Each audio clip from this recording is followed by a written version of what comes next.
But yeah, I think the discussion on just Oh, here we Are we go. live? Yeah, right this into is it. it. Oh, look at Right this. into And we get this. This is perfect. Get to see you front and center on this other thing over here. Can we hide that? There we go. I was able to do that. We're live, and we've got the ultimate guest here. Oh no. Yes, This Mr. is a Chase get. Ingram. A guest. A guest. Pretty big get, I think. We've got, I think, if we think about what you've done in the space or what you currently do, so you're is it the Southwest rep? Is South that right? Central. South Central South affiliate, Central rep. Yes. affiliate rep. You Affiliate run the Sport of Fitness podcast. Yes. You announce the CrossFit Games and Yes. a number of the other events. You've got your own podcast, Get With the Programming. Yes. Former seminar staff member, former Right. games athlete. former. Hey, I mean, we're all pretty much former at this point. Yeah, that's but- true. Yeah, the documentary that just came out just brought back Man, all that those was- memories, dude. How cool was that? That was super cool. I remember, you guys know Elliot Schrock?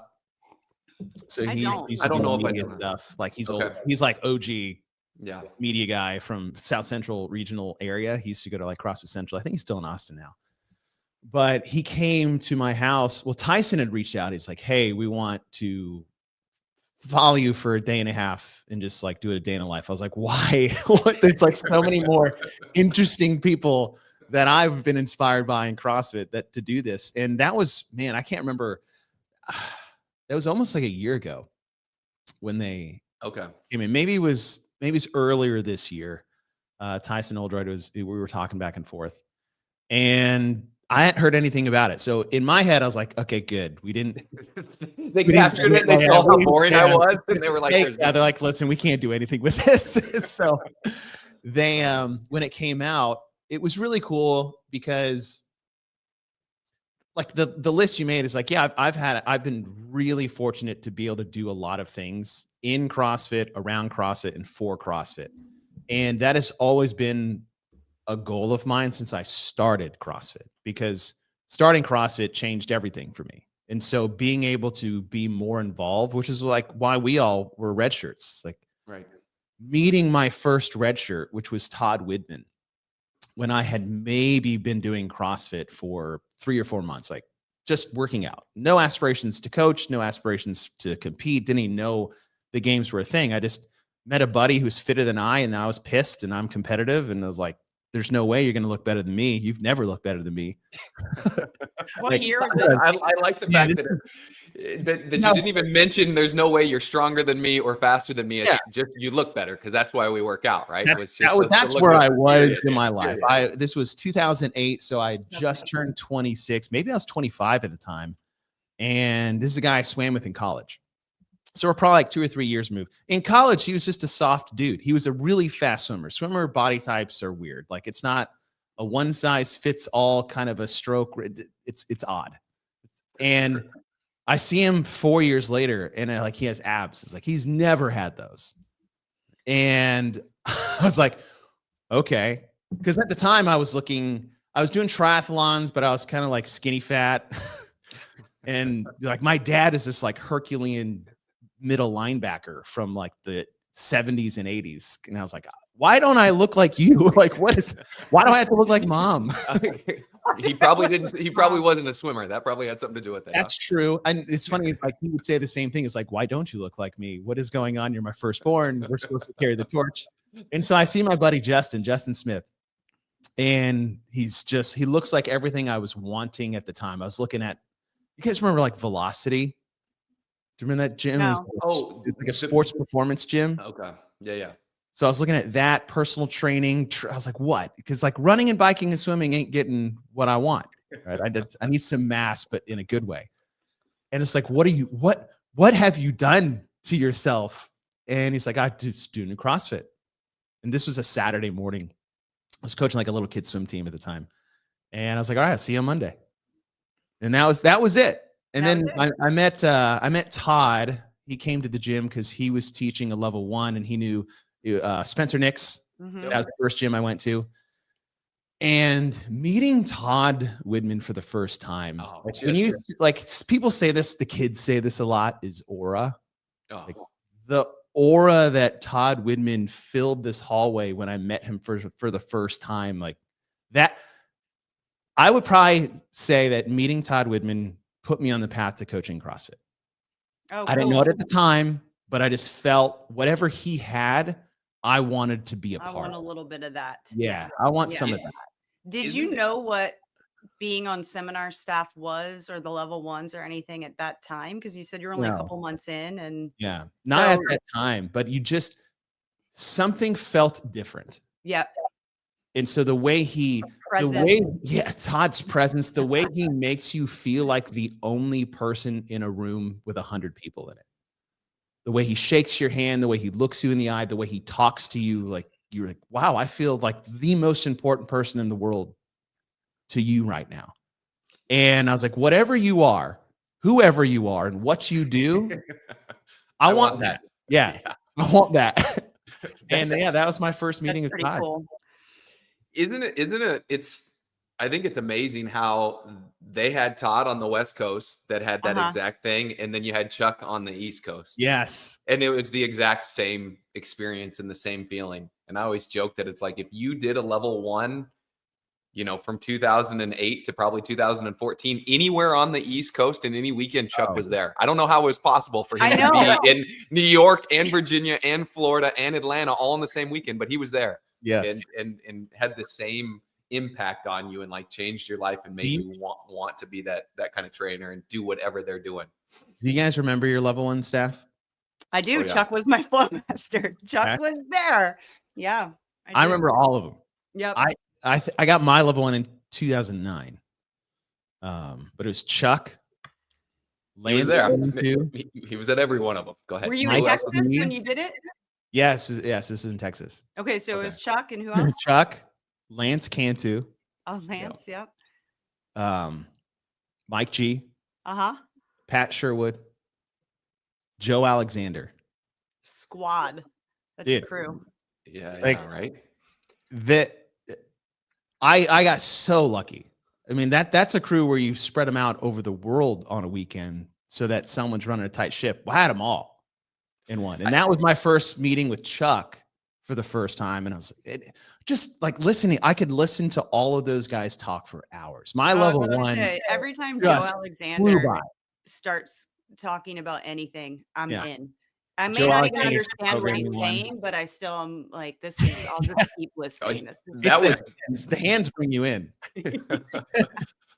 That's the whole experience of the level 1, especially back then when everything was so new that you didn't have time to absorb most of it. So I just remember sitting there, same deal, just nodding in agreement, not knowing anything they're talking about. I didn't write it. That's what we say still, right? Where it's not about the information. It is about the information, but people are going to remember so much more leaving that weekend, how we make them feel all weekend. Like, how did they feel? And obviously it's the same with coaching, all the things we talk about with everybody on here. It's like, how do people feel when they leave your class? And that ultimately is what it's all about. And that's what Chuck brings, and Mike G and Joe and all these guys that, to your point, we learned from. It's like, I want to do whatever they're doing. I remember working in level 1 pretty early on, and Chuck was the flow, and we're doing our lunchtime workout. Participants are like all the way on the other side of the gym. We're just, getting bars. And I yawned, and Chuck looks at me and he's like, "You good?" And I was like, "Yeah." And he just basically was like, pretty much was like, "Don't do that." I'm like, copy that. Noted. Like, just stifle the yawn, turn around. Don't let the participants see that you're tired or bored or anything. And that was the sole goal of like all of us. I love that we've all worked together in that setting too. I mean, you're not just going up there doing your 20, 30-minute movement lecture or theory lecture and then going to the breakout group. And we're just like, we're not performers in Vegas just hitting the 6 o'clock show, 7 o'clock show. Like, I am so emotionally exhausted after the first day because of how invested we are in these people. And it's not a chore. It's not a heavy lift. It is so gratifying to be able to do that. And then, I mean, we've all experienced this. Is 10, 15 years down the road. The coolest thing someone can say to me is, "You did my level 1." Right. And I might not remember you because it's been a while and there's been a lot of you. But if you give me time, place, and location, I can put it all together. Yeah, That's right. the way. It's always I like, always got, where were we? Do you remember who else was there? And as soon as I get a little bit of context, then I can start remembering the weekend. And yeah, I'll usually guess my way there. Was it Orlando? Was it Orlando? I'm pretty Yeah. good with faces. Names I'm not as good with, but usually it's this, and then they'll say something, and then same deal. It's like you can remember the trainers that you were with, and maybe something unique that happened on that specific weekend. And that's huge. That's cool.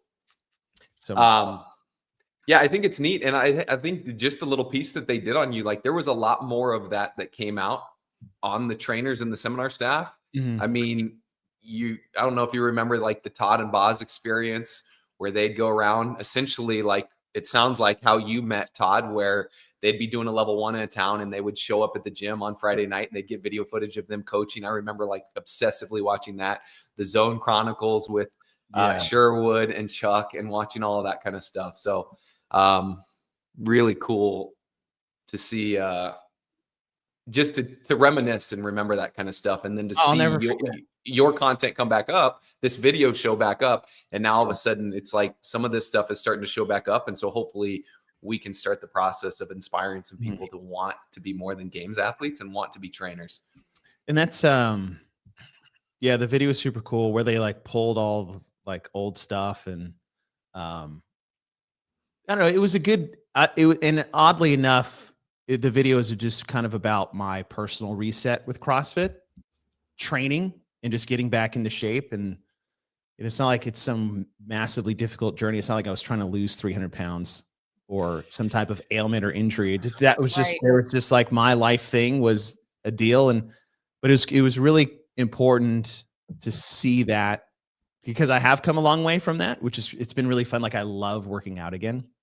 I just got in a bad spot with just burnout and injury and just me self-sabotage, right? It's like, I see the check engine lights on and I'm still powering through that thing, which was great when I was 26, right? Like that's how I got to the games, is because I could put myself in that position. But I'm 43 now, like 17 years of trying that. Like, you're going to have to back off a little bit. And we say this a lot all the time, is like your physical and psychological tolerances is just really how you dictate your intensity for the day and how you train and how you present yourself, even as a coach for athletes too. And I was like, no, just keep driving into this wall and maybe something will change. Yeah, I love the check engine light analogy, because you're right. When you're 25, 26, you can drive a lot further with that light on. Yeah. Like, I don't need oil in this car. Yeah, I'm good. I got a lot of miles left on this bad boy. Be honest with you, I'm impressed that you were able to keep the gas pedal down even when you felt that way. Like that's super impressive. And I know when I first got on staff, when I would work, we worked with you and other people that were going to the games consistently. Like the first thing that I would ask people is like, how do you convince yourself to train that hard day in and day out? It's like, I want to go to that dark place like once a quarter. Right. Even back then it was like maybe in the open once. Yes. Nowadays, maybe in the open. But back then it was like maybe once every 2 weeks I would really try to empty the tank. I was like, man, for you guys to train that hard and get to the games every year, like you had to do that pretty much every day. And I just couldn't believe and didn't understand the willpower for that. Yeah. And it's more of like, this is like a rules for thee and not for me situation, or like a do as you're told, not as I do. Yeah, exactly. And like the prototypical coach of like, stop. I was like, you're tired, take the weight off. Let's have a low intensity day today. Like I can tell. And in my head, I'm like, I'm going to keep going no matter what. And the amount of that I've learned from that, it's been so fun to come full circle of the day I stepped into my level 1, whereas like intensity is the most valuable piece of the puzzle. And it's relative across what the modality that you're working through. It's not like, hey, it's a 30-minute workout when we have like Fran intensity. Right. Like learning all of those things, like relative intensity is the most beautiful thing to explain to someone new to CrossFit. And a lot of older heads should probably revisit what that really means. Right. Yeah. And to go through the last couple of years, like, man, I have never felt better like today. It's the best I felt physically in years, because it's just, I'm doing my one workout a day and I'm hitting it. I'm moving well. If I'm not feeling it, I back off a little bit and I come back to fight again the next day. And I take my rest days or rest days. And it's been so nice to come back to what it was all meant to be. Yeah, it's funny how you have to almost experience it yourself to believe that it works. Yeah, is what I'm saying really. Like, wait a second. This actually makes sense. A rest day makes me feel better and allows me to go harder the next day. Huh.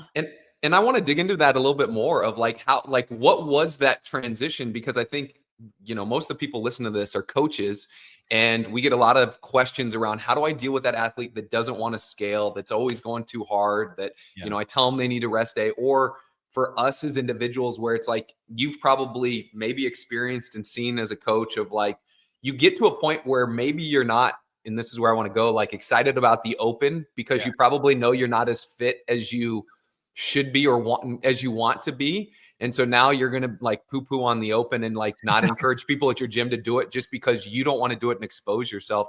So how do you transition from being the hard charger that's really concerned about your performance, and then to finally be like, hey, I need to train another day. And it's way more important to feel good than it is to have the best score, especially if you're not making any money doing this. I get it if it's your livelihood, but for you and I and Kristen, it's like, ain't nobody paying my bills based on my, 4-minute brand time. Muscle-ups I get at the end of that. Right. Yeah. I would say is the check your ego at the door sign goes for coaches double. Yeah. Because you want to be the one that shows people like, hey, look, this is what you can achieve, right? Yeah. And at the same time, when it comes to how you not as how you coach, but how you lead by example. And so the most inspiring coaches, in my opinion, are that ones that I've had the pleasure of being coached by. Is like they were never. It's like I think all of my favorite coaches were just like out of shape old dudes who used to do it in the past, but they're just amazing coaches, right? They were present, they were dedicated, and you can feel that everything they were giving you, whether it was positive feedback or constructive criticism, was from a place of care and love, and where you can tell that they've gone through maybe something like that. So they're trying to help. It's like a parent. Like, right. I never understood my parents or my dad's discipline until I became a father. And I'm like, oh, damn. It's like every day that goes by, I was like, I should apologize for this. This thing when I was 16 thinking I knew everything about the world. But the part that I've enjoyed the most, and when you're working with athletes that are really gun-ho about it, is that like you have to get down on their level so they can hear what you're saying.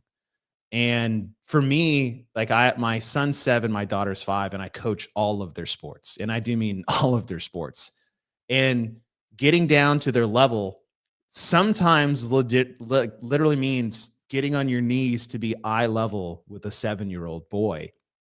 And you're just like, listen, here, like, I need you to focus on this. But you come from a place where you're not talking down to them. Obviously, they're small, so that's intimidating. But even in a gym, like, you're the coach. We know what it feels like to walk into a gym for the first time and see the coach. They might as well be 12 feet tall.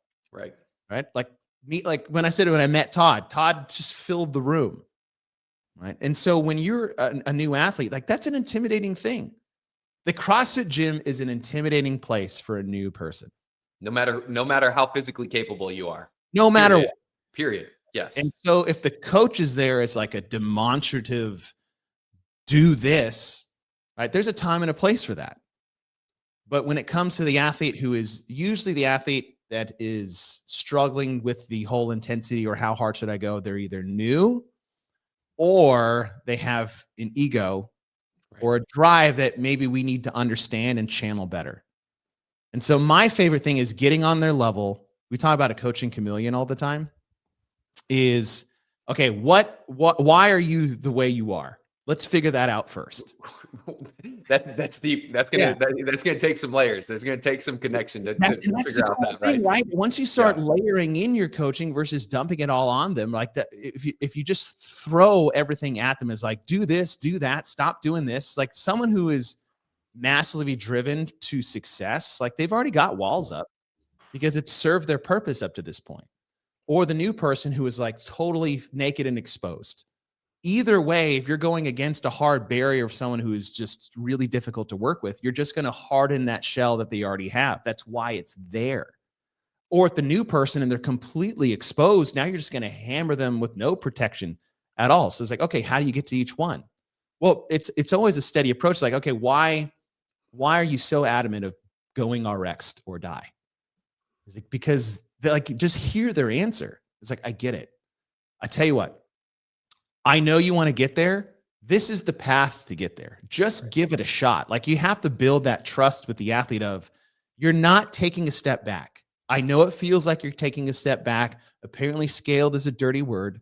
Whoever put that in your brain, right? And by the way, the world of RX plus and RX is also bullshit. You're just moving goalposts for the sake of like semantics. Yeah, and we can this go down a rabbit hole for that. Yeah, Hole. we could spend 40 minutes talking about that. Just be RX'd and then RX be the scale. Right. There's either whatever it is, and then there's everything else. But to be able to get to their why is a huge deal. Like it's the number one. And all you coaches out there, because I want to get stronger is not their why. That's the why they're giving you without giving you actually what the real answer is. So for example, the only people I personal train these days are all over the age of 80. Oh, I love it. That's my favorite. And it's like it's my they're favorite pushing RX for sure. What's the workout weight? Yeah, give me what's the workout weight supposed to be? Okay, my RX plus 225. 87-year-old lady's just pulling 225 on the floor. Love it. So it was one of my members, and she's like, "Hey, my mom, she's getting older. At the time, I think she was like 83, 84, and I just want her to look. We know that as you age, especially for like women, is like." Bone density is a huge thing, like osteoporosis, joints, muscle mass for anybody. Like that's the key to aging is having that. And so when we first met, and this is where you guys got to dig into the why, not just hear the first answer. Like it was, I just want to get stronger. I was like, okay, I just want to get stronger will not keep you in the gym. Because if that's the only why I know, and that's the only why I was like, hey, remember you said you wanted to get stronger. That's not going to keep me in the gym. I want to lose weight is not going to keep you in the gym. That's not a real why. I need to work on my endurance. Like that's not going to keep you in the gym. I want to tone up. I want to tone up. That's the number one I hear. So, like I just like to tone up surface level. And so I was like, okay, why do you want to get stronger? He's like, well, I'm getting older and I know my doctor said it was important. I was like, I get it. Yeah. Like what happened? Something like everyone had a moment. Like, why do you want it? It's like, okay, well, last year I've ridden my horses my entire life. I was like, okay. Last year was the first year someone had to help me onto my horse. And I was like, there it is. That's your why. That's why you want to get stronger.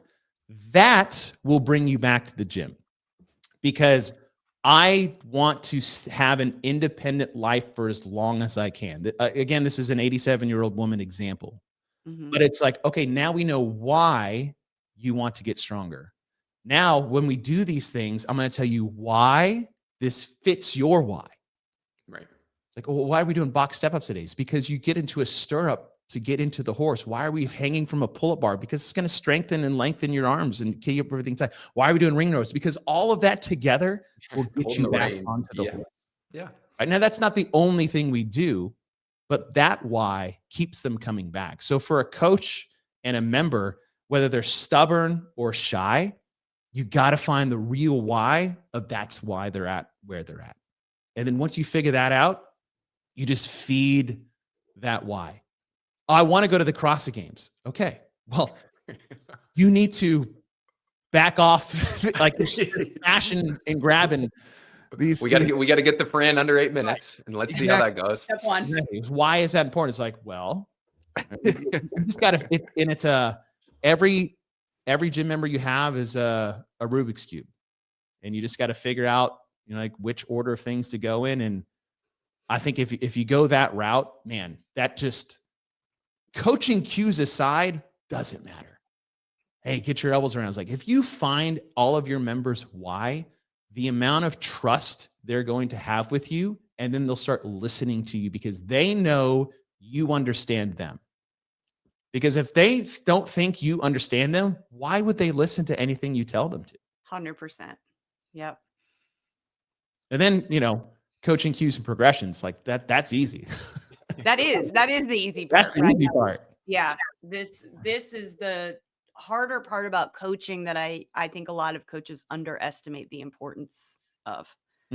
Just having those extra conversations, extra connections, and it becomes easy to ask, like, well, I have this member that's not listening when I'm trying to scale, or they don't want to be coached, or they tell me they don't want to be coached. And it's always, a lot of times it's easy to put it on the member and make it the member's fault. Like, it's their personality, whatever the case is. And there's just simply not that trust there yet. Like, we haven't developed a rapport yet. Or to your point, like, have you ever had a conversation with them, and do you really even know what motivates them? Outside of like, take weight off the bar. Right. I will say though, every once in a while, that son of a bitch shows up at the gym that you just can't work with. For sure. Yeah. Every once in a while. Yes. Less often than we think. Yes. You got to figure out if that is the person. You're like, all right. Yeah. But a lot of times that guy shows up and we're quick to think like, oh, he's just that guy. Right. When really maybe he's just a little harder to break the shell, but it's still there. Usually that person is the most insecure person in the gym, and that's the person you actually need to get on board. Yep. Yeah, I think we talk about this, is that's usually the deep down why for people pushing back, is that like insecurity of that. Right. And you're already in a place tough place to be. Yeah, that makes you feel super insecure in general. Yeah. Right. In my opinion, and I don't use safe space like others use safe space. There's no better place in the world, in my opinion, to fail than in a CrossFit gym.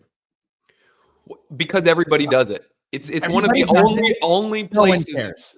Yes, it's one of the only places where it's completely accepted. It's expected. It's accepted, and you see the failure, and then you're like, oh, if I just show up tomorrow and work on this a little bit more, I'll get better at it. Yeah, right? And it's celebrated. Yes. When I see the wheels come off, I'm like, that we found it today, didn't we? Or like, I couldn't PR today. I missed over and over. I was like, yeah, you did, but you kept going. You kept going for it. And we found out where the issues are. So 6 months down the road, we'll try it again. And to circle back to your point of like, we as the coaches that everybody looks up to when they walk into the gym, we have to be the example. If you're afraid to show that vulnerability, if you know you're going to suck at a workout, so you don't do it, or you do it in your own time, not in class, and don't post your scores, you're missing out on the opportunity to show everybody that this is the place where everybody's going to fail, and it's okay to fail. And you can put yourself out there and be like, yep, I'm at the very bottom of the leaderboard. You guys see that? I didn't set a PR. I'm terrible at this thing. And it's okay. And it's okay for you that's brand new, that probably feels like you're terrible at everything. Don't worry about it. Keep showing up. It's part of the process.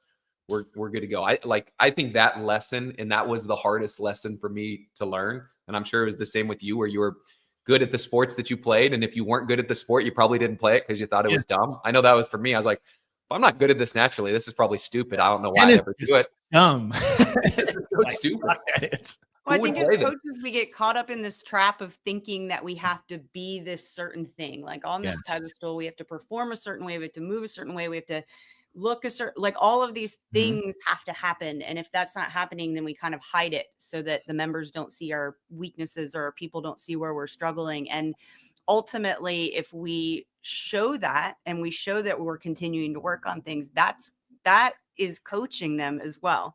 It's not a direct coaching them. Like, we're not saying, hey, get your elbows up, but they're seeing us do things. That's the leading by example. And I know, one of the things you said, Chase, is just about some of the best coaches that you've had have been like overweight, out of shape, a bunch of fat old guys, right? And like, why are you teaching me how to swim? Right, exactly. And there's a lot of coaches that we work with, and I can think of several in particular that just struggle with the fact maybe they're coming off an injury, or they're just not as like quote fit as they used to Mhm. be, and really struggle with getting in front of their people and feeling like they have that authority to coach people if they can't do the thing that they're coaching. And it's like, that's Yes. not what it's about. I would So, say that's the biggest struggle I see from a lot of coaches or even owners is that they feel like they have to be a certain level of fitness to be able to coach CrossFit or to coach a class or to be respected as a coach. I was like, I see why you would think that. mhm. However, that is so far beyond the reality of the world and when it comes to coaching, because it doesn't matter if you have all of these things that are needed to be a good coach. And people almost like self-select their own value as a coach to their members because they don't, like you said, look, dress, perform, strength. Like, oh, I can't do a muscle up. I can't teach one. I was like, says who? And nobody cares if you can do a muscle up. They care if you can get them to do a muscle up, Right. right? I don't really like, it's impressive. It's great. Chase has a muscle up. More importantly, show me how to do that. Yes. And look, that obviously doesn't mean that as coaches, we're just going to be like, well, I don't have to do any of it. I'm just going to sit on my lazy boy in the corner and just tell the people what to do. It's Mhm. not about that at all. But some of the things you mentioned earlier, the best coaches you've ever had, they have the presence, they care, they have interactions and genuine exchanges with their people. They know what their why is. Like, those things are so much more important than just getting in front of the room and being like, here's how you do a muscle up. Now you I guys go. I tell that every coach that I ever had at my affiliate was, do I like you? Like, are you fun for a fun person to hang out with? Do people enjoy like you and being around? Like the last thing on the list is like, do you know the progression for a push jerk? It's like, because We can I do- can't teach you. I know this is a motto for a lot of us. Is like, I can't teach you how to give a shit about other people. Right? I can't teach you to care. I can't teach you how to work hard. I can't teach you as someone who just wants to show up. I can't teach that. I can teach you everything else when it comes to just coaching movement. But until you have that, that's not the core for a great coach. It's because if you don't have that internal part of care, compassion, presence, attitude, and that just constant drive for service and to help others, I don't care if you know how to teach the snatch. If nobody likes to be around you, They're not going to come to your class and no. And I think kind of what you said just answers this to some degree, but Melissa makes a point, and she was saying how some coaches, pulled up the previous comment a second ago, that some coaches feel like it makes them somewhat less qualified if they can't RX it. But she also says she's got several coaches at her gym that do that. They do not scale properly, and it's been tough to bring it up to them. So if you had a coach, or did you ever have coaches at your gym that were the ones that were like, no, I'm RX, even if, Fran takes me 16 minutes. Yep. I'm doing it RX. How did you handle that? So, not to punt to like explaining what the whole point of today's workout is like if you did Fran and it took you 16 minutes, like you didn't do Fran. You did thrusters and pull-ups. It's like I ran a marathon. It's like, how long did it take? It's like 17 hours. Like, no, you walked 26.2 miles. There's a difference. Yeah. And I think the best thing you can do as a coach for members is to show that reality of where you're at. It's like, how can you tell everybody else to do this thing if you're not willing to do it too? It's like, hey, we're doing Fran. We're trying to get under 5. Like that's step 1 goal.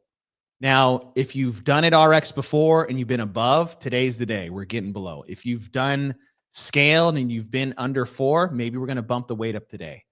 Right? You're trying to hit this sweet spot in the stimulus of the day. What are we trying to achieve? It's like, well, we're trying to achieve max intensity to a 3 to 5 minute effort. Cool. What do we need to do to get here? And if we don't do that, we didn't achieve what the purpose of today's workout was. Whether it's a couplet, a Metcon, something long, like heavy, whatever it is, like there's a purpose to every single day. It's varied, but there's always a purpose. So if we understand that and show that how valuable it is or how vital it is to achieve what the goal of the day is, like those coaches, and you have to tell them, is like, how can you sit there and tell other people what to do if you're not willing to do the same thing? Like there's a hypocrisy to that you truly need to understand. And having that real conversation in a much more, I would say, articulate way than that. Yeah. It's like, hey, hypocrite. Like that's probably not going to work out very well. It's like, listen, I get it. I know you think that you need to be RX'd because you're a coach. It's like, it doesn't matter. In fact, it will mean so much more to your class to show is like, hey guys, look, I scaled. Right. And it sucked just as much as it would have been had I not. And I feel better about it. So like that relation, it's a two-way street. It's not just coaches talking to members. Yeah.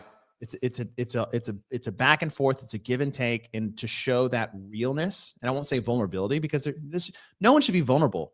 Like it's not like the deepest, darkest secret that you're not trying to get out. It's like, yeah, guys, look, I suck at deadlifts. Yeah, but it is. But for some people it is. And it's more vulnerable than a lot of people want to put out there and show, right? Most of the stuff that we're not good at, we don't put on display, and we don't go and write it on the board or put it on an app that everybody across, all your classes can take a look at. So as much as like, there is a part of that where we're like, it's just a workout. Who cares? You can't do it RX.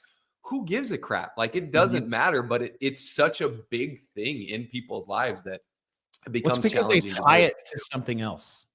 Right. There's always which goes back to the why. Yeah. Exactly. Right. We come back to the why. It's like, oh, well, if I fail, then I am a failure because the way I internalize not being good at something is when I was growing up through middle school and high school. Like it's wild how deep that rabbit hole goes. And then you're like, hey, guess what? Hey, you see how you failed? What happened today? Nothing. Like, oh, it's not as bad as I thought. Oh, I'm not as vulnerable as I thought I was. I thought this meant I wasn't good enough for, whatever it was. Is like, there's so much tied personally to how people react or feel to what happens in a CrossFit gym, and to be able to like work through that too. Like we're talking about working out, yet now we're talking about like psychology. Oh yeah. It's so wild.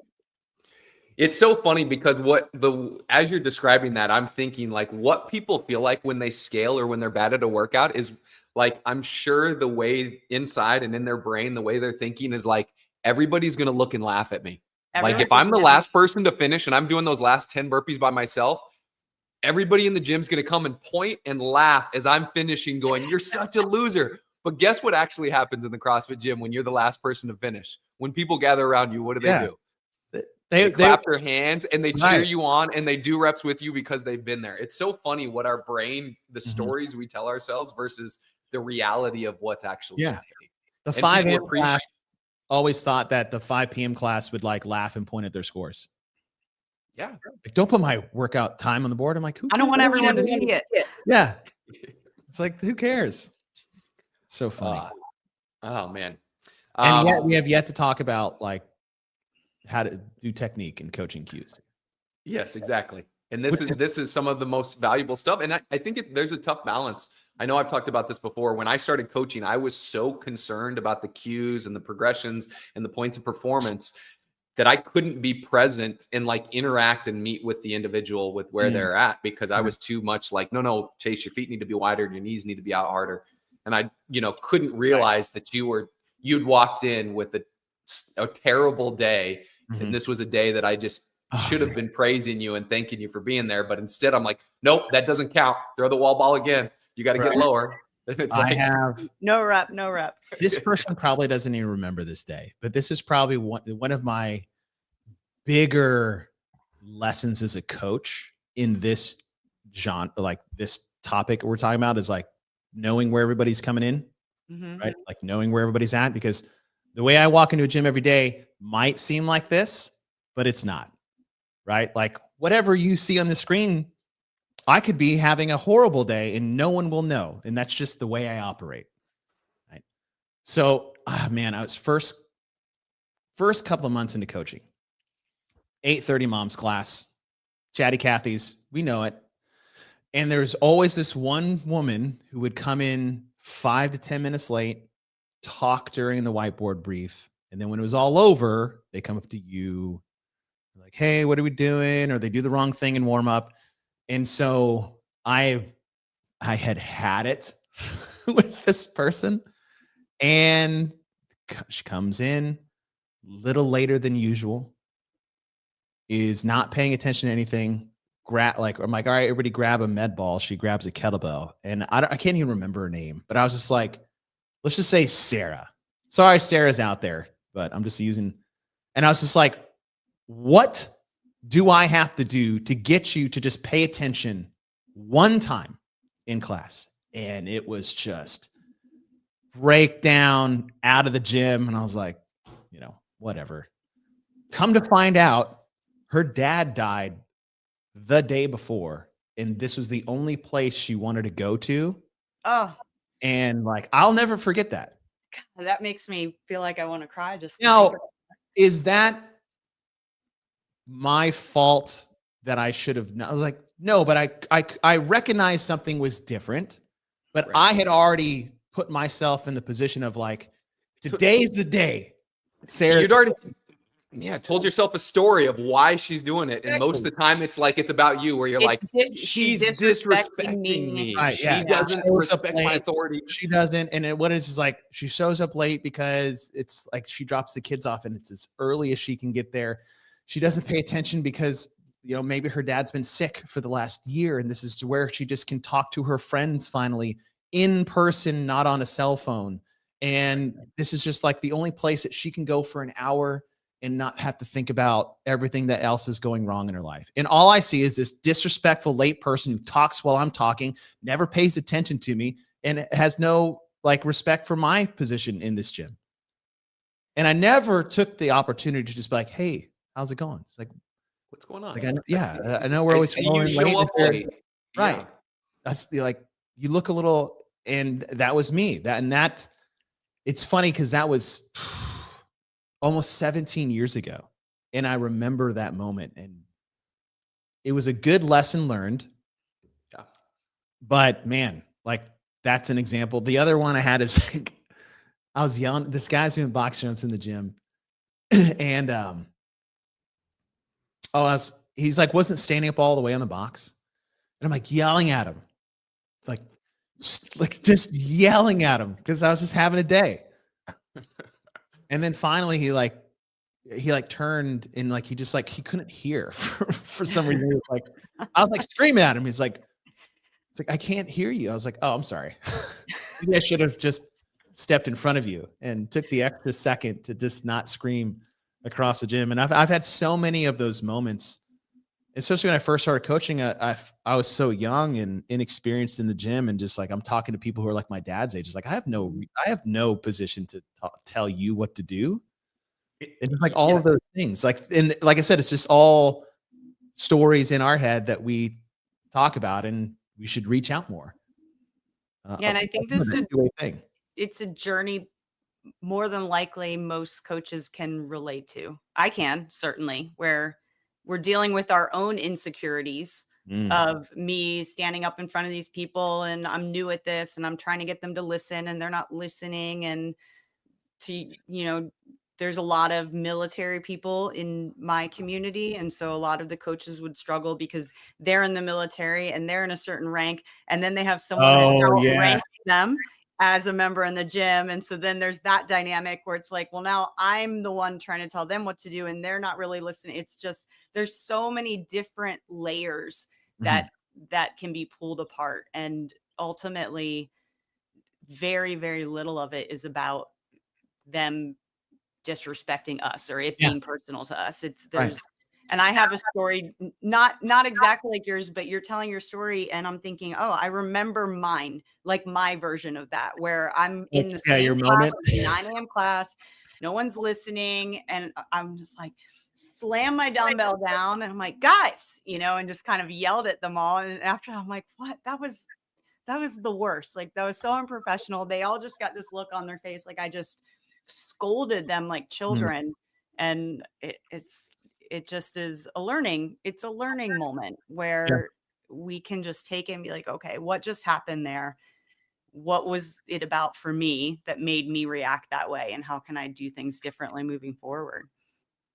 But that's the ego part is, listen, I'm not perfect. And I see that as a dad a lot with my kids, is that anytime, like, I don't know what I'm doing, guys. Like, I'm trying my best here. And like, I've yelled at my kids for something they were doing, and they're just like, no, this is what happened. I'm like, oh, shoot, man. Like, and the best thing I can do with them is be like, I apologize to them, or I tell them they were actually right and I was wrong.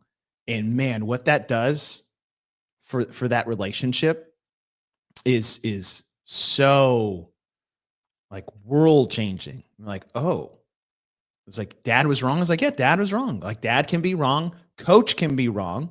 I misread the situation. I should have done, like, when you bring that to the table, we talk about building trust. When you can tell an athlete that you fucked up, man, they're like, whoa.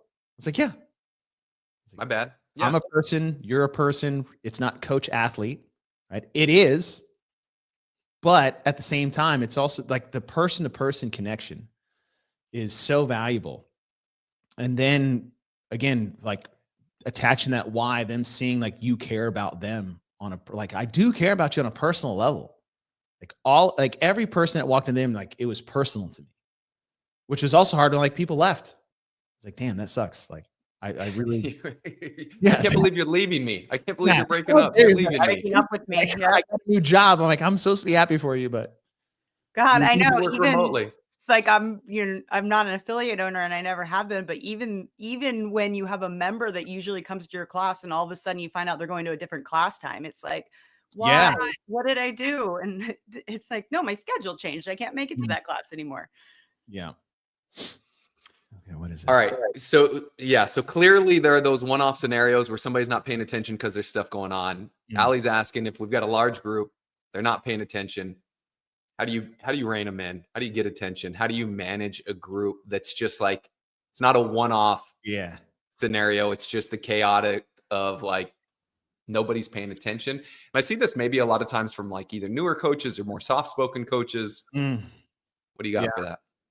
I mean, that is a scenario where you do need to step in and really kind of assert yourself as like, hey guys, give me 5 minutes. Let's walk through this. Like, hey, I see we're talking. Let's just hit this for 3 to 5 minutes, warm up. We'll go back to partying, having fun, and catching up. Right. But right now, this is really important. Like, you do have to, like, you are the coach. And as much as we want this personal connection, the reality is, and what it needs to be is like, I am the coach. You are the athlete. In this situation, like, you do have to establish that in itself. That for a new coach is unfair to make them do that. Right. So maybe there's a couple times where the owner needs to be there, or another coach is either around or taking that class, gives them that support to do that. And the best thing you can have is a member that has been long standing there that will help facilitate that for you too. Agreed. And so like that relationship, like everybody has those core. There's a core group, whoever they are. Usually they're spread out. It's most of them in the 5M class for whatever reason. You're just the psychopaths. But like finding out who those people are and just really like putting yourself in that position of, this is more of a respect thing, is like, let's just dial it in. And then we can go back to, like, I don't want to talk for 5 minutes alone in silence. I don't care to do that. People would argue against that. Maybe I would, but I could talk to a wall. No, but I mean, that is the building thing in time, right? Like, you're building in time in the class that they are going to be able to chat with each other and talk to each other and visit with each other. It's not going to be a drill sergeant from start to finish, but I also like the idea of just, it's okay to talk to some of your people before class and be like, hey, this class gets pretty chatty. I'm going to ask you to help me out a little bit. When I'm pulling everyone in, can you look to your left, look to your right, and just like kind of help me pull people in?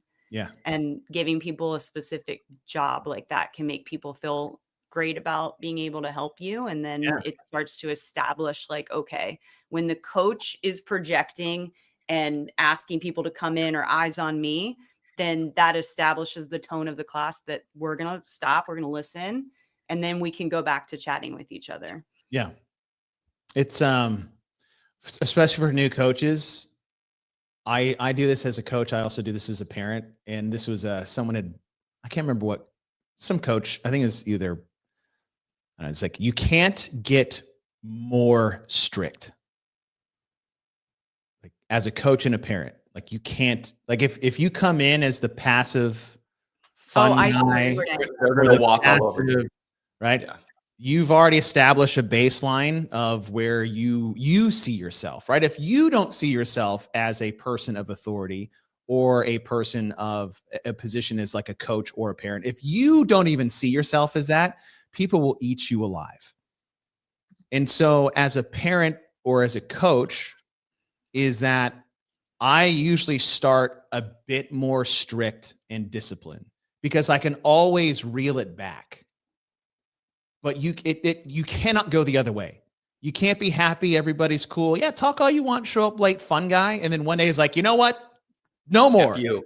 Yeah, like, I'm the cool mom. I'm not like other moms.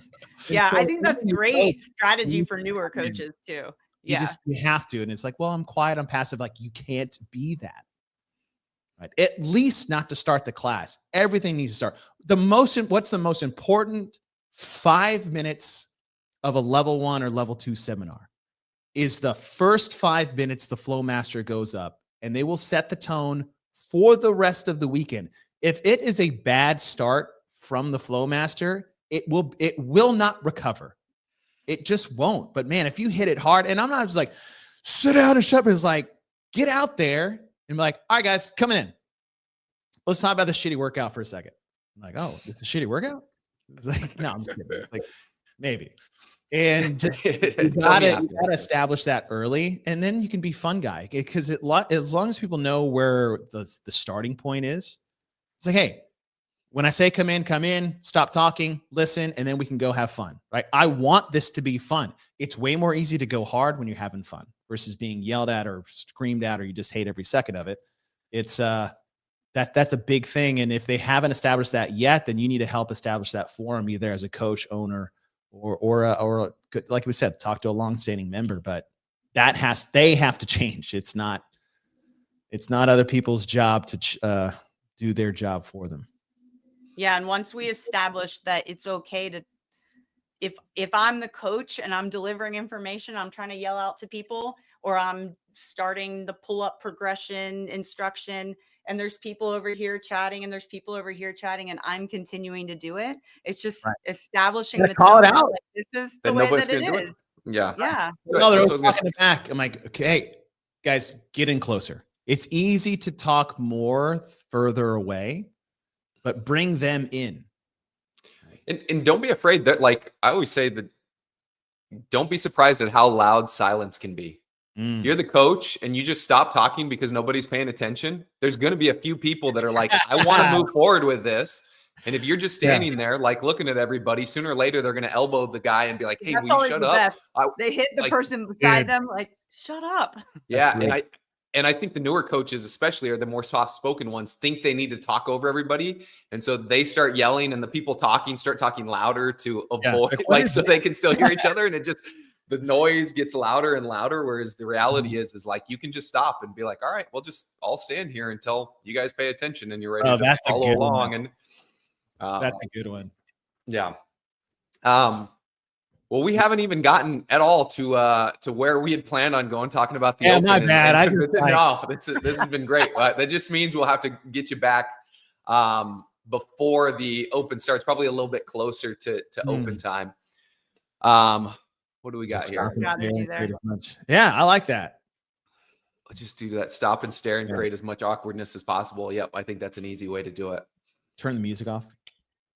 Oh man, the worst, right? Turn the music off. Everybody's like, what is going on right here? It's like, hey guys, come on. Yeah, James's strategy, I think you put it up here a couple minutes ago. I'll do that all the time. Like 3, 2, and everybody just stops and panics. And it's like all of a sudden they're ready to pay attention.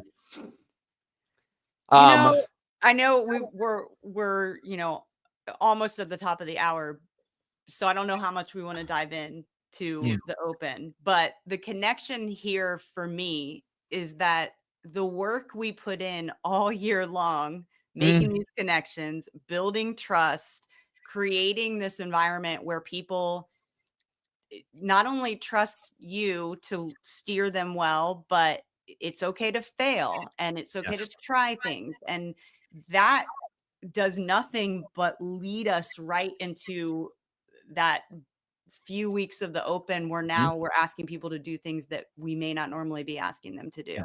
and It having the is community all come all together. year you've been doing it. Mm-hmm. All year you should have been doing it. And now that we coach to prep for the open, Right.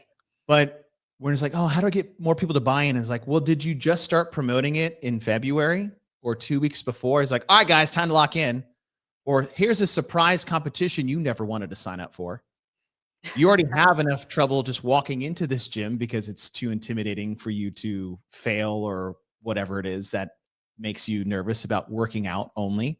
Now we're going to put a judge next to it. Now Count every single we're rep. gonna put your name on a leader. You don't like being on the whiteboard? Well, guess, welcome to the internet. Where 50 people, 50 people see you. Let's put you out there where that is so funny about the open, where I'm like, you put your score in and you assume that people are searching for Todd Okudo, just like they were for Matt Frazier, Rich Roney. And I'm like, hey, by the way, the only people looking my name up are the ones that already text the score to, because we've got a side bet of what's going on, right? Like nobody's searching the leaderboard to see how I did in that open workout. Nobody like cares. your random bully from high school is going to be like, page 1026. Really? I knew it. I got it. That's all we got. But yeah, it's the buy-in that's huge. And if it's just the conversation of is like, how do we get more people to buy into the open? The open is my favorite time of year when it comes to working out, because I never learn more about myself than I will in a competition or a setting where I am forced to do something where there's really no outlets. Like I could outlet my intensity or outlet my effort, but when it's the open, I'm like, God damn, I can't really. I want to, but I also it's a challenge. And when you can get the athletes to do that on a daily basis for the workout, is like, listen, don't worry about sucking at this. Like, let's just go for it. Hey, today's wheels off day. I want to see where we're at. And you just have fun through the year. And then it's like, all right, guys, now we're really going to try something new. And you're going to learn so much about yourself. You're going to learn about, it's like, hey, remember when we were skipping their pull-up days for the last year and then you got stuck here and you got really frustrated? Well, guess what? It's like, don't let that happen again. Here's why. Here's what we can do. And this is awesome. And you can't spring that on your members. You have to be fostering that trust that this will be a cool thing for us to do together that they'll want to sign up for without you just like holding them at gunpoint to pay $20 to do the open. Do this thing. It is. And it's interesting because we've just spent the last hour talking about getting to know your athletes' why, trying to convince them to meet the stimulus of the workout, do the reps and the movement and the loading that's appropriate for them. And then all of a sudden the open does happen. And if they are bought in and we can convince them, then it's like, well, the RX version's this, I think we go for it. And you're like, it's the one time of year where I push scaling a little bit to the edge, as long as it's not something that I'm trained. Test versus train. Yep. And as long as it's not something that I'm worried about being risky for injury, it's like, hey, normally there's a stimulus and it's, hey, it's a 20-minute AMRAP. I want you to get 5 rounds. Well, I'm going to let you do it RX today, knowing you're going to push hard to get to 3 rounds. That's really not the intention of this, but let's see what happens right here. And I think it's fun to do that, but I do think that we as coaches and as affiliate owners need to know that this is a one-off scenario and we can't take the approach that we take to the open to all of our other workouts throughout the rest of the year, right? But I think that's why you throw in benchmark workouts throughout the year, or you like when you have that conversation of, hey, what we're chasing, what we're doing in the training aspect. What's so fun is like, all right, 26.1 rolls out. And you're like, guys, guess what? I don't give a shit about stimulus today. Like, what? I'm like, we're just going for it. RX or die. Like, let's just see where you're at. I know you can do this scaled thing. I know that. Let's get out of our comfort zone a little bit today. Like, let's see what we're capable of. You've been doing and that, again, everything that we've been talking about for the last hour, when you build that trust, when you build those relationships, when they start to believe the things that you're telling them, it's really easy to tell them in the open that we're just going to throw this out the window today. I'm like, oh, dang. Well, I trust you.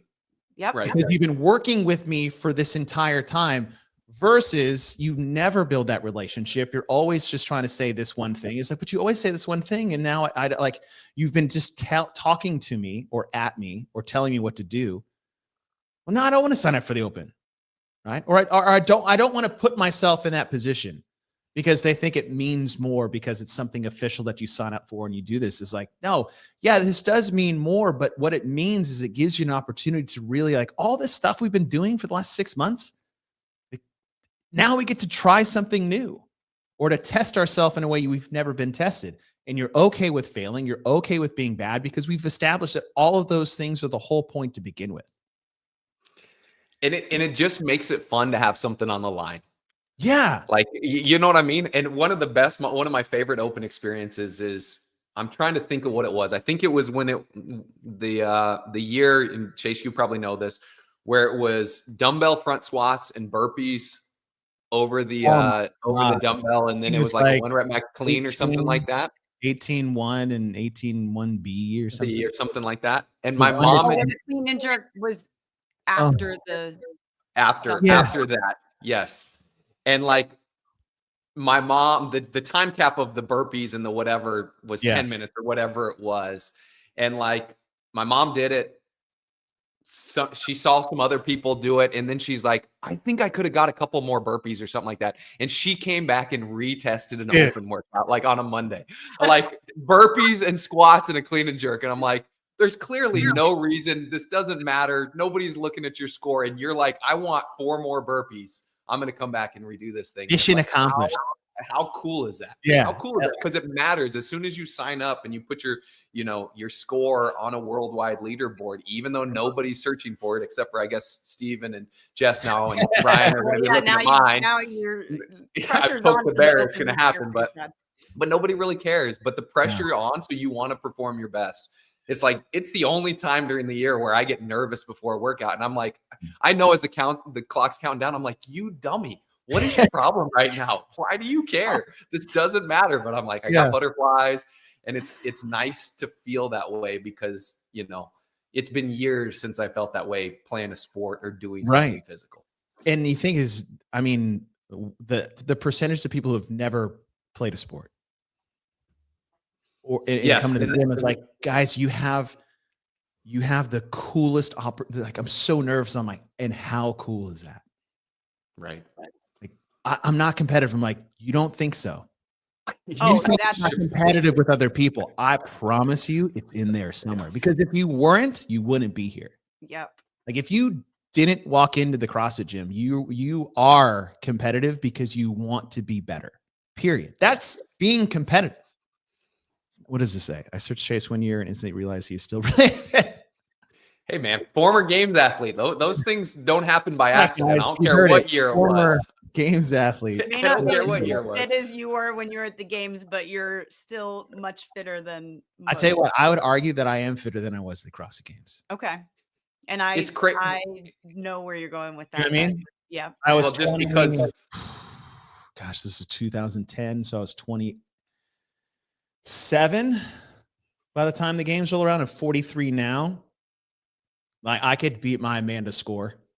Dude, I will tell you, I was hoping you'd bring that up because that is my all-time favorite CrossFit Games workout. Like anybody listen to this, if you haven't watched Amanda the first time it got programmed on Friday night at the 2010 games, it just melts your brain on how effective the program is and how fit people have gotten.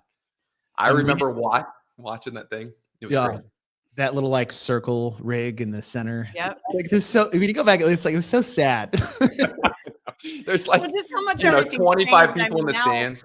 All the lanes and like your barbell can't even drift 2 inches over, and they're just all over the whole entire stadium trying to catch the snatches and like it was ridiculous. I remember being down there, and this is the year where they announced them maybe like an hour or so before the events would go down. Yeah, that's when Khalip almost killed a cameraman. Yes. Yeah. I don't know if I beat him in that. I think we were close. But I remember because muscle ups were more of a thing that you did with a false grip, and we all did them strict. Mm-hmm. No one kicked the muscle up. No big swings, like a little bit of hip action. Like if you watch that video. And so Dave Castro, being Dave Castro, I'm down there and I'm looking at Jay Scalip and like Ben Smith and Chris Field. I'm like, what am I doing here? Like, how did I even get here? And he's like, all right, we're doing ring muscle ups and squat snatches. And it's like, oh, okay. He's like, but we're going to get everybody's height and we're going to raise it like 12 inches out of your outstretched hand. I was like, what? So how do I get my ball? How do I get my, and in an hour, over and stand in an the judge will boost you up. Like the previous. Yeah, they'll put you. And so we're like, that's where everybody is downstairs at the Home Depot Center is what it was called at the time in Carson, learning how to kip a ring muscle up without a false grip, which is what everybody does now. Mm-hmm. Oh yeah. We had to learn that in an hour on the fly. And we all look pretty ridiculous out there if you go back and watch the video. Still awesome. Still the best.